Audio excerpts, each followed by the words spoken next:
Okay, hello students, welcome back to your history class. In my video number 1, we were discussing about the regional kingdoms. If you remember, we started with the North India in video number 1. This will be video number 2, history, regional kingdoms 1. Clear? Okay, so we started with North India in video number 1, in which we discussed different Rajput clans. We discussed about Tomars of Delhi, Chauhans of Rajasthan, Solankis of Gujarat, Parmaras of Malwa, Gahadwalas of Kannauj and Chandelas of Bundelkhand. You all remember that? Hope you all have done the assignment also, which was given based on this video. Done? Okay. Now today we would be starting with the Ghazni wits. Okay.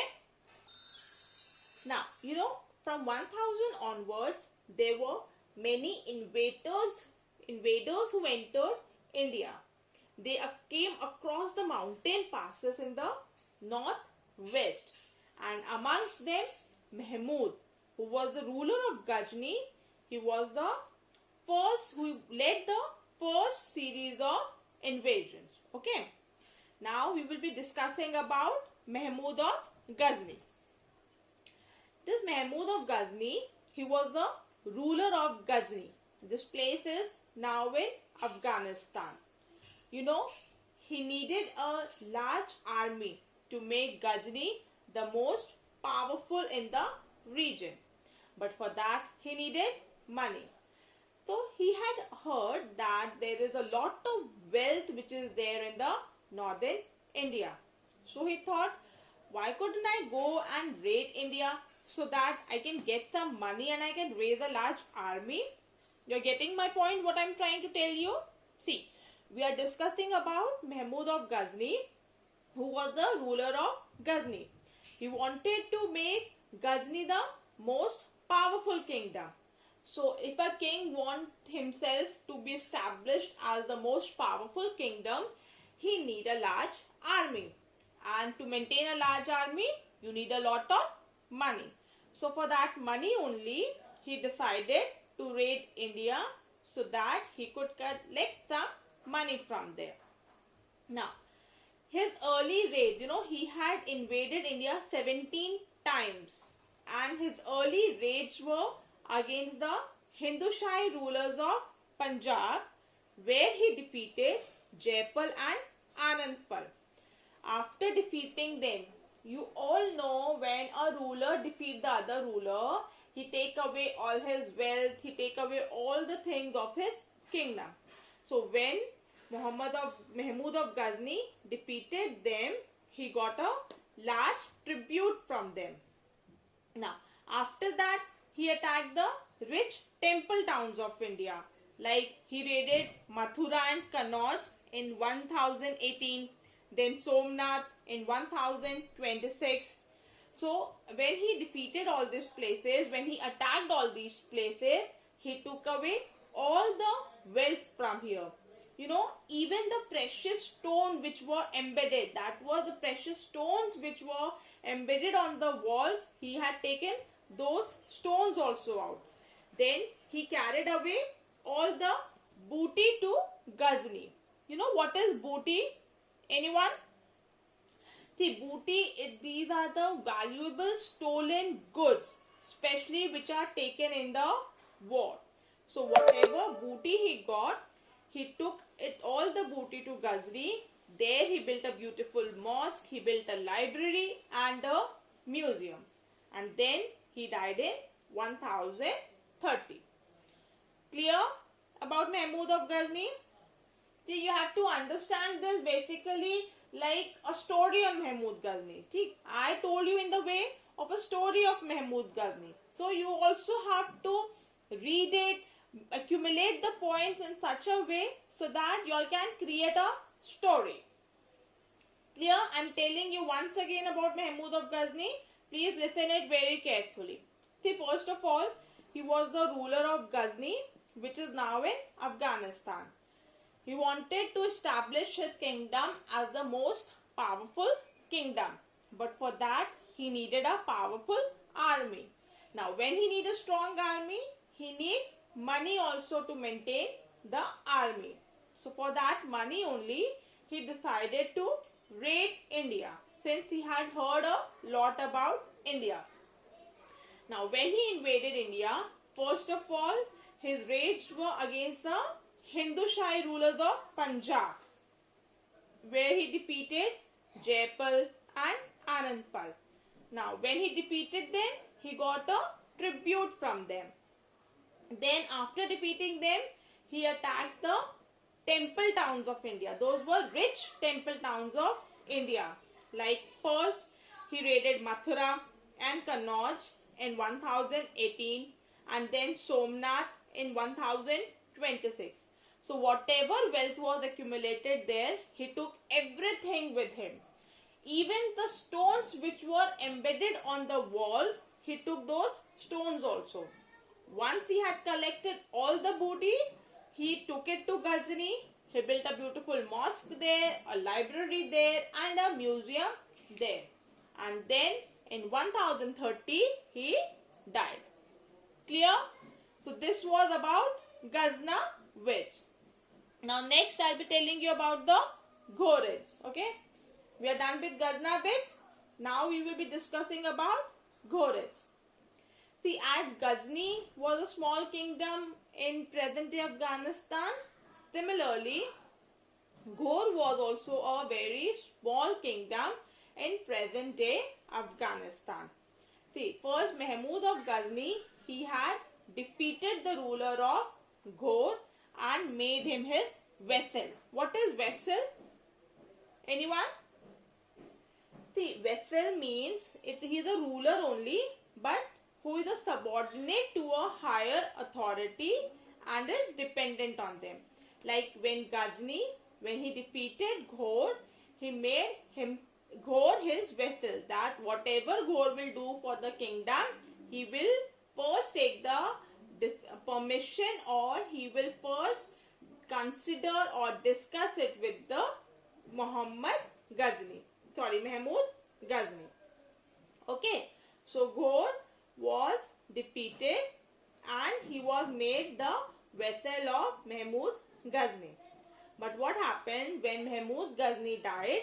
The Ghaznavid became weak, because Mahmud Ghazni was a very powerful ruler. But when he died, the Ghaznavid became weak, and this turned out to be a advantageous situation for the Ghors. Now what the Muhammad Ghori did? He made Ghor independent once again. Also, he took away all Ghaznavid territories. He annexed all Ghaznavid territories. Okay.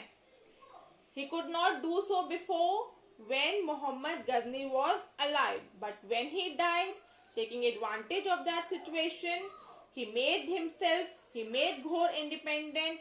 Not only he made Ghor independent, he also captured all the territories of Ghazni. Okay, Ghaznavid territories were captured by him. And by the way, this Muhammad Ghori, he was popularly known as by this name in history, but his original name was Muizzuddin Muhammad. Clear? Clear about Ghorids now? Now I will be telling you about Muhammad Ghori. Okay, we started with Ghaznavid. Okay, we started with Ghaznavid, in which we discussed about Mahmud of Ghazni. Then we started with Ghorid. Now we will be discussing about Muhammad Ghori.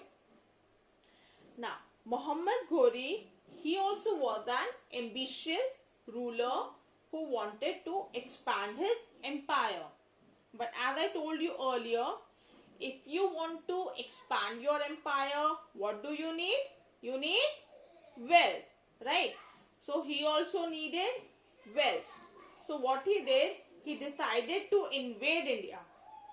Because he said, if I will invade India, I will get some wealth. But his intention, please listen carefully.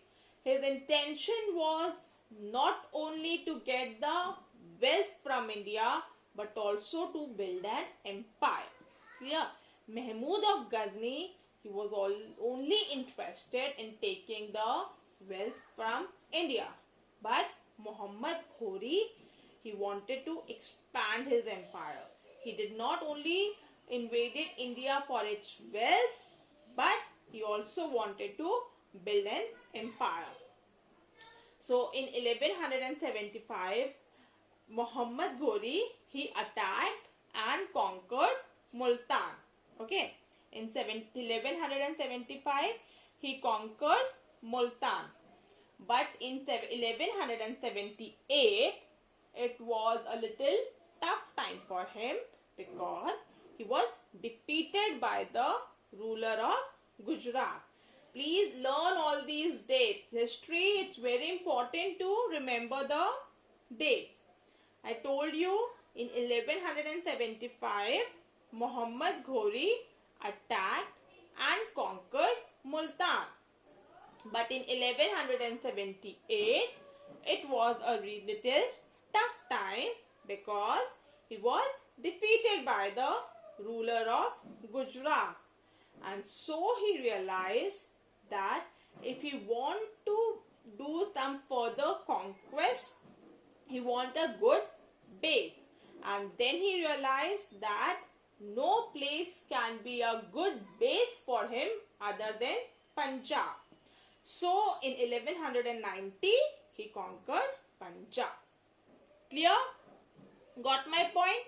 See, what happened in 1175? He attacked and conquered Multan. But in 1178, he was defeated by the ruler of Gujarat. So he thought that he want a good base for himself if he want to do further conquest.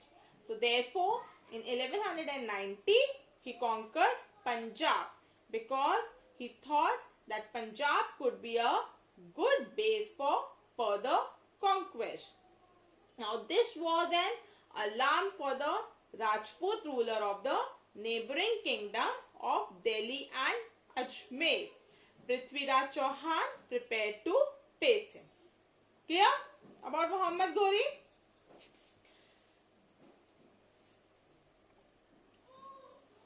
Now the next is battles of Tarain. Now what happened in Battle of Tarain? There were two battles which were fought here. Okay, remember that there were two battles which were fought in Battle of Tarain.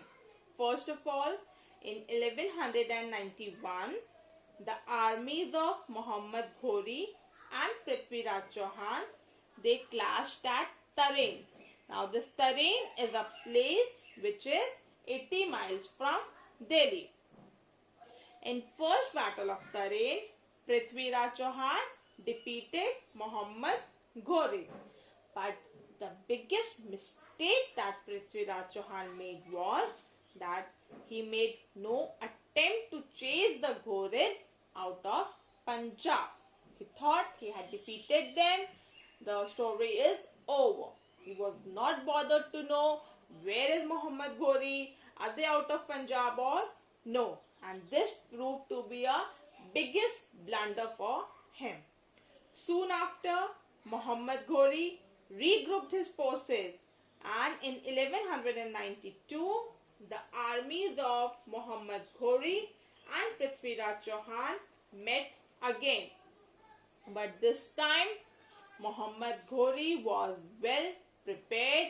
He defeated Prithviraj Chauhan.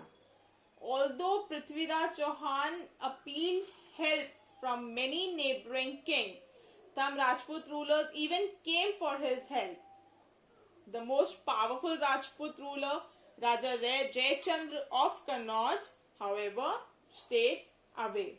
And this is how Prithviraj Chauhan was defeated and captured. You remember when we were discussing about Chauhans of Rajasthan in my video number 1, I told you that the most powerful Chauhan ruler was Prithviraj Chauhan. who defeated Muhammad Ghori in 1191. However, a year later, Ghori defeated and killed Prithviraj. Remember, I told you this in video number 1. Same thing they have mentioned here, that the battle in which they fought, that has been explained now. Clear? So, now when he defeated Prithviraj Chauhan, Muhammad Ghori did not stop here. Okay, it's not that he defeated, killed Prithviraj Chauhan and everything was over.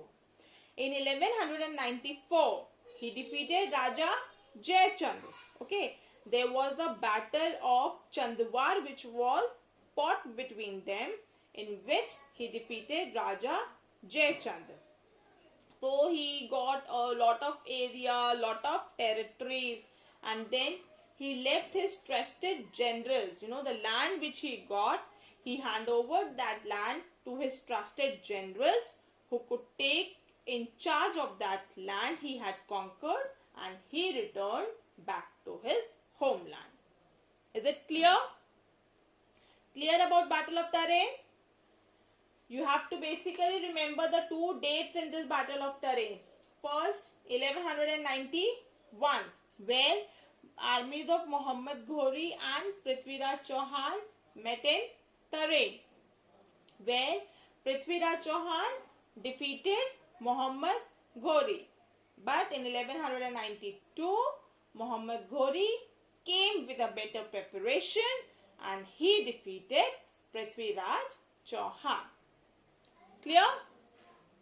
So let's just have a quick recap of what we have done in today's video.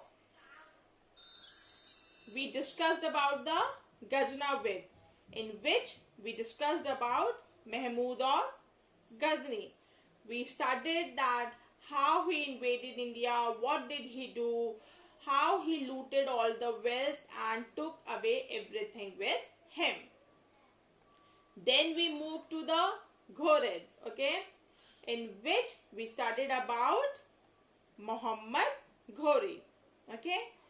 Later on, we studied about the Battle of Tarain.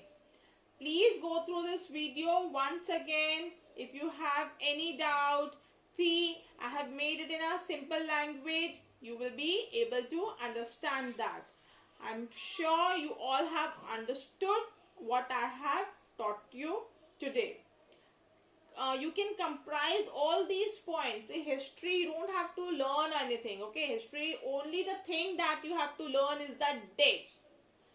Once you have understood the story behind that person, you don't need to mug up those things. You will be able to write those things very easily. Okay. Now, I will be giving you a short assignment that you have to write in your notebook. Just write down the assignment. Write down assignment number 2. Okay. Write down the first question.